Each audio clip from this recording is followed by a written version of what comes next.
மாண்புமிகு உறுப்பினர் கே.பி. சங்கர். மாண்புமிகு பேரவைத் தலைவர் அவர்களே, எண்ணூர் கத்திவாக்கத்தில் உள்ள 60 ஆண்டு காலம் பழமை வாய்ந்த நூலகத்தை மேம்படுத்த வேண்டும் என்று சிறப்பு வாய்ந்த பேரவையில் கோரிக்கை வைத்திருந்தேன்.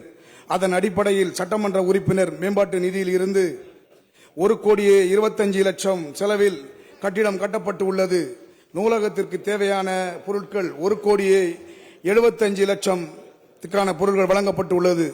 இறுதி கட்ட பணிகள் முடித்து நிறைவேற்றப்பட்டு உள்ளது. எனவே மாண்புமிகு பள்ளிக்கல்வித்துறை அமைச்சர் அவர்கள், மாண்புமிகு இளம் தலைவர் துணை முதல்வர் அவர்களின் திருக்கரத்தால் இந்த நூலகம் திறக்கப்படுமா என்பதை தங்களின் வாயிலாக கேட்டுக்கொள்கின்றேன். மாண்புமிகு அமைச்சர் அவர்கள். மாண்புமிகு பேரவைத் தலைவர்களே, மாண்புமிகு துணை முதலமைச்சர் அலுவலகத்துக்கு சென்று அவரை நேரடியாக சந்தித்து தேதி கேட்கணும்.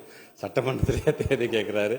இருந்தாலும் நம்முடைய துணை முதலமைச்சர்கள் எங்களுடைய பள்ளிக்கல்வித்துறை சார்ந்து பல்வேறு நிகழ்வுகளில் அவர் கலந்து கொண்டிருக்கிறார். கண்டிப்பாக அவரும் வருவார் என்கின்ற அந்த நம்பிக்கை எங்களுக்கு இருக்கின்றது. அதனால் தங்களின் வாயிலாக உங்கள் மூலமாகவும் நம்முடைய மாண்புமிகு துணை முதலமைச்சரின் தேதியை நான் இப்பவே கேட்டுக்கிறேன் என்பதை தெரிவித்துக் கொள்கிறேன்.